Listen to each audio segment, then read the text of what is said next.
Hepinize merhaba arkadaşlar. Bugünkü incelememiz Thrustmaster T300 RS Ferrari Edition. Ben bunu ikinci el olarak aldım. Malum fiyatlar çok pahalı. Sıfırını almaya gücümüz yok. O yüzden şöyle hemen incelemeye başlayayım. Zaten kutusundan çıkardım. Öncelikle cihazımız bu şekilde burada. Şu an gayet temiz, hiçbir sıkıntısı yok. Direksiyonunu göstermek gerekirse direksiyonu bu şekilde. Tertemiz. Bildiğiniz üzere bu direksiyonlar bir ekosistem içerisinde yapılmış. Yani siz bunun yerine alıp da başka bir direksiyon takabilirsiniz Thrustmaster bünyesinde. Ya da bir tane Thrustmaster'ın vitesini alıp aynı şekilde onu takabilirsiniz. Tamamen size kalmış. Tabii ben şöyle ikinci el bir tane gene sahibinden yapılmış bir vites satın aldım. Bu vites Thrustmaster'ın değil. Bunu ayrı kendim satın aldım. Burada kendi pedalları var gördüğünüz üzere. Benimkisi çift pedallı. Ama pedalları gayet sağlam. Şu debriyajı kendim satın aldım vitesle beraber. Bu direksiyondan bahsetmek gerekirse direksiyon 1080 dereceye kadar destekliyor. Dönüş açısı var. Kendisi G29'dan yani daha doğrusu kendisini Logitech'ten ayıran en büyük özelliği. Kendini Logitech'ten ayıran en büyük özelliği ise bunun kayışlı bir sistem olması. Ve ayrıca şu tarz direksiyonların değişiyor olması. Yani motor gücü olarak da çok güçlü G29'a nazaran. Şöyle sabitleme ayağı var. Bunu buradan sıkarak sabitleyebiliyoruz. Bu zaten değişmiyor. Çoğu direksiyon setinde aynı.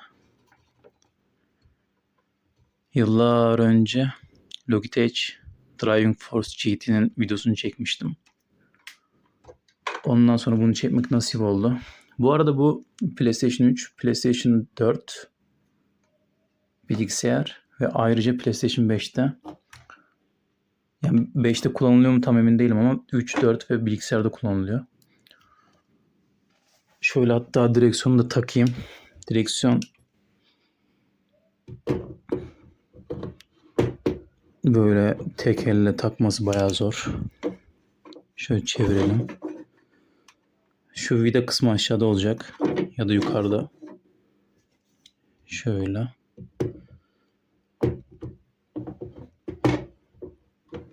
Niye oturmadı? Şu an aslında oturuyor ama ben tek elle olduğum için sıkamadım. Hemen şöyle sıkayım. Sıkacağız. Hatta videoyu durdurayım burada. Evet arkadaşlar, deminden beri ben yanlış tarafa zorluyormuşum. Şu an direksiyonu oturttum ve tek yapmam gereken şurada görmüş olduğunuz parçayı çevirmek. Bak gördüğünüz gibi böyle çevriliyor bu parça. Bu şekilde direksiyonu kolaylıkla takabilirsiniz. Ben direksiyonu takayım, tekrar video kaydına girerim. Evet. Yani sonunda direksiyonu takabildik. Sabahtan beri yanlış tarafa çeviriyormuşum. Gördüğünüz gibi şu an takılı direksiyon. Bunu hiçbir kuvvet gelip şu an buradan çıkartamaz. Gördüğünüz gibi masayı sallıyor. Tamamdır, direksiyonumuzu da taktık. Şuradan son olarak ne yapmamız gerekiyor? Burada pedaldan gelen bir kablo var. Bu kabloyu alıp direksiyonun arka kısmına şöyle, bunu nasıl gösterebilirim? Yani direksiyonun arkasında bu pedalı takmamız için gereken bir giriş var. Pedalı oraya takıyoruz. Son olarak güç kablosunu da çıkartıp, daha doğrusu prize takıp gene aynı şekilde arkasında bulunan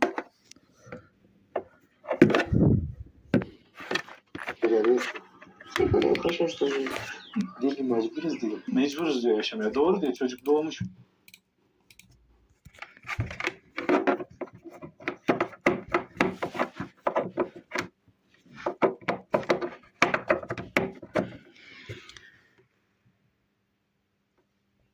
Kabloyu da gene gördüğünüz gibi aynı şekilde arkasında bulunan güç girişine takıyoruz. Taktık. Şu an tek yapmamız gereken bu sistemi bilgisayarımıza bağlamak. Onu da şu şekilde yapıyoruz. Hep birlikte yapalım. Göstereyim ben size. Bu direksiyonun arkasından çıkan kabloyu da USB kablosunu bilgisayarımıza bağlıyoruz. Bu şekilde direksiyon dönmeye başlayacak. Şöyle hep birlikte takalım bunu da. Bismillahirrahmanirrahim.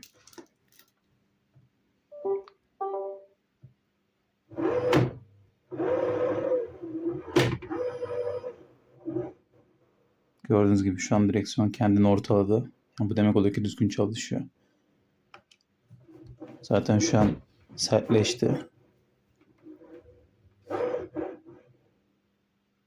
Direksiyon kurulumumuz sadece bu kadar. Daha sonra yapmanız gereken işlemleri bilgisayardan göstereceğim. Bunun yazılımını falan indirmeniz gerekiyor. Oyun videolarında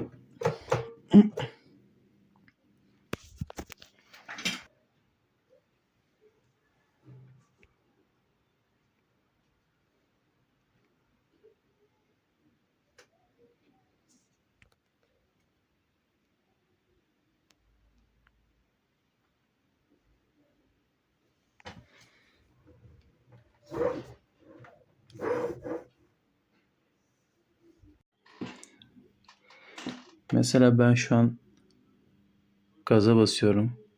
Gördüğünüz gibi gaz çalışıyor. Frene basıyorum. Fren de aynı şekilde çalışıyor. Hiçbir türlü sıkıntı yok. Şuradan direksiyonunuzun çalışıp çalışmadığını gayet iyi anlayabilirsiniz. Şöyle bir yandan da videoya çekeyim. Mesela engine'e bastık. Direksiyon kendi gördüğünüz gibi böyle test yapıyor. Boeing'e bastık. Explanation. Turbo boost. Araba kaza yapıncaki efekt. Bunları yaptık ve son olarak tuşların çalıştığını öğrenmek için direksiyon üstünden tuşlara basıp kontrol edebilirsiniz.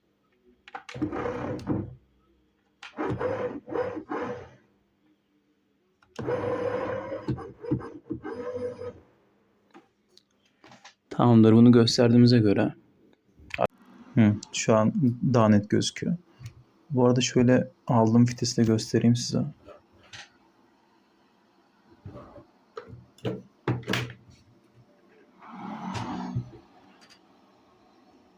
Şöyle vites. Vites de taş gibi. Debriyaj da gayet güzel çalışıyor. Bu arada aldığım satıcıyı merak ederseniz yorumlarda belirtin. Yardımcı olurum elimden geldikçe. O zaman müsaadenizle ben oynamaya devam edeyim. Şu yükü teslim etmem gerekiyor.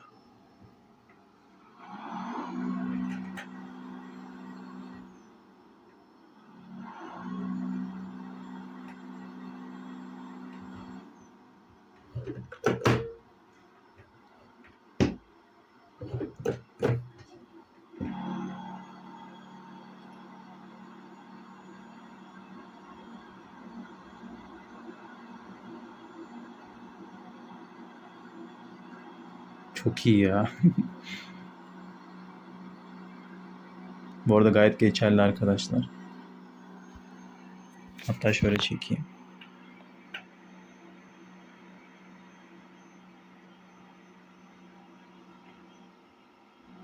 Hız sınırımız 85'miş. O zaman bir vites atarız. Ama şuraya geçmem lazım.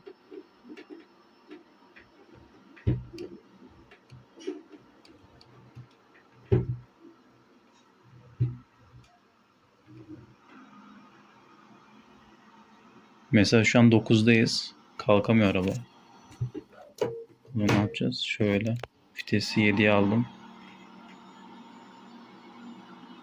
Gene zorlanıyor. O zaman 5'e çektim.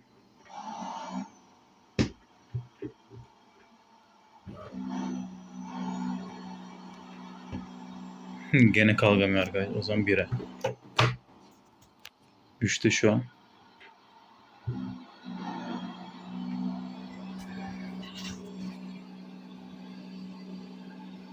Şu an araç yemiyor arkadaşlar. O zaman şöyle bir alayım.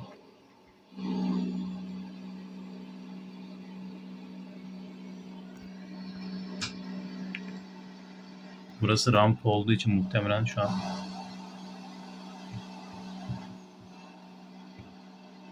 o zaman şöyle vitesi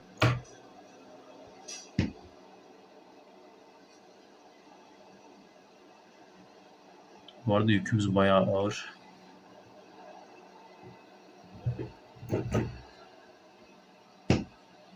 Şu an mesela 5'te gayet güzel kalktık.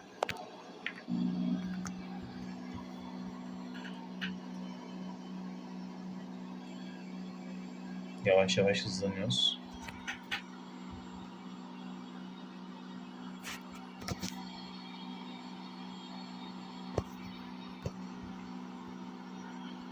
O zaman bu bir 7 istiyor.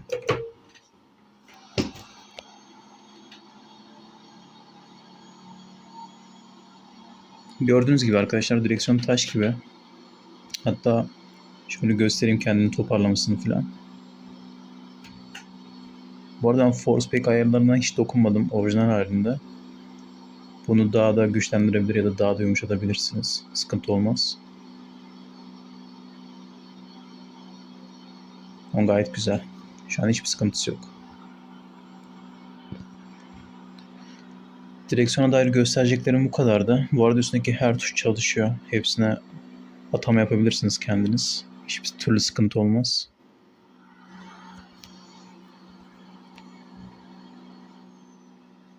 Aklınıza takılan sorular olursa yorumlarda belirtebilirsiniz. Kendinize iyi bakın. Hoşça kalın. Bu arada arkadaşlar söylemeyi unutmuşum. Bu kulakçıklar F1 ve GT arabalar için sıralı vites. Yani illa buradaki vitese ihtiyacınız yok yarış arabalarında. Buradan da vitesi değiştirebiliyorsunuz. Bu artı, bu eksi. Yani direksiyon taş gibi ya direksiyon. Yani Thrustmaster kesinlikle öneririm. Gerçekten bu işe gönül vermiş olan insanlar için. Çünkü Logitech'ten sonra gerçekten seviye atlıyorsunuz her şekilde. Dediğim gibi bunun farklı kombinasyonları var. Mesela Logitech'te direksiyon değiştirmek istediniz. Onun elektronik aksamını çıkarmanız gerekiyor. El işçiliğinizin olması gerekiyor. Ama bu direksiyonda sizin bir şey yapmanıza gerek yok. Paranız olduğu müddetçe yeni kombinasyonlarla direksiyonu süsleyebiliyorsunuz. Ya da ne bileyim daha sağlam bir vites alabiliyorsunuz gene Thrustmaster markasından. Yeri geliyor. Daha kaliteli pedallar alabiliyorsunuz. Ama Logitech'te sadece bir tane seçenek var. Tabii bu biraz maddiyat işi.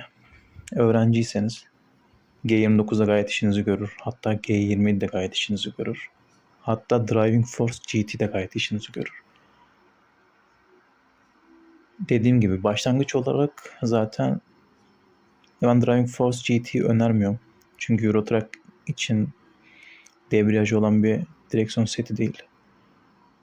Ama G25 önerebilirim başlangıç için. Gayet iyi olur. Söyleyeceklerim bu kadar. Kendinize iyi bakın. Başka ne anlatabilirim diye düşünüyorum. Sanırım anlatacak bir şey kalmadı. Kendinize iyi bakın. Hoşça kalın.